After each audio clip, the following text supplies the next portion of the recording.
Hey guys, I hope you're having a great morning, afternoon, or evening whenever you see this message.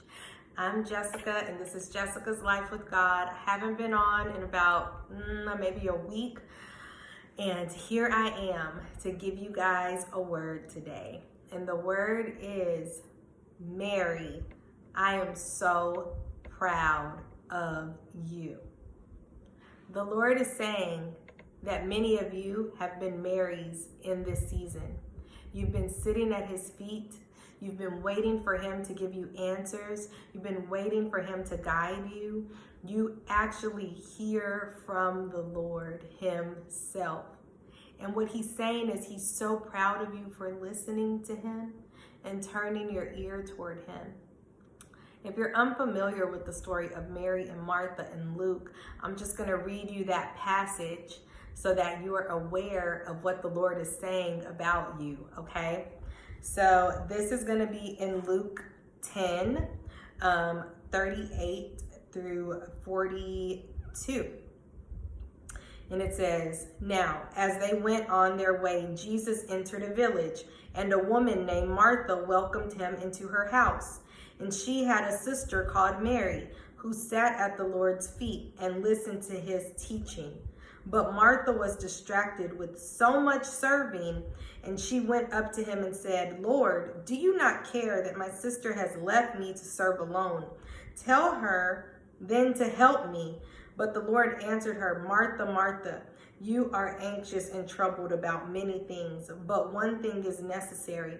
Mary has chosen the good portion, which will not be taken away from her.'"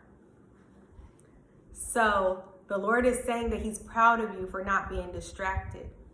And he's saying if any of you feel like you are a Martha, of course this video is for the Marys, the Marthas, anybody who is in this situation where they feel like they're anxious. The Marys have figured out, if I'm anxious, I gotta be at the Lord's feet. If I'm distracted, I gotta be at the Lord's feet. But the Marthas are so busy with serving. Even in their time with the Lord, they may not be fully pressing in because they're worried about serving, which is what Martha was doing. Instead of pressing in to the King of Kings and the Lord of Lords, who was right there in her presence and in her midst, she was cooking, she was serving, she was cleaning. And her sister Mary said, this is Jesus. This man just raised our brother Lazarus from the dead. I'm gonna sit at his feet and I'm gonna listen to what he has to say, because what he has to say is important. What he has to say to me gives me life. What he has to say to me lets go of any distractions. What he has to say to me is loving, is caring, is corrective, is instructive. And the Lord says, Mary, for those Marys out there, he says, I am proud of you. So keep sitting at the feet of Jesus. Keep listening to him. Keep being in his presence. Allow him to just use you and just to flow through you. And if you feel anxious, if you feel distracted, if you feel overwhelmed, please know that that answer is Jesus. You can always go sit at his feet. You can always be with him. He's going to talk to you. He's going to love you. He's not going to judge you. And one of the things that I think is beautiful is that as she was sitting there,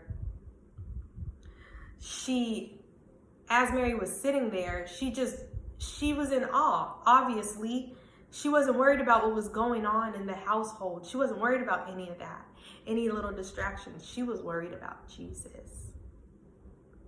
She wanted to know him. So I just want to leave that word with you guys tonight. Again, that was Luke 10, verses 38 through 42. Mary, God is so proud of you. He is so proud of you. And this is great preparation too for men, right? Because men can take that position of Mary also, right? Being at the Father's feet, worshiping him, and not worried about distractions. So men, don't think that I'm excluding you from this just because her name is Mary. It's just kind of like when we talk about Joseph or any of the other people in the Bible who just have this zeal about them, who are just after God's heart, like King David, right? So I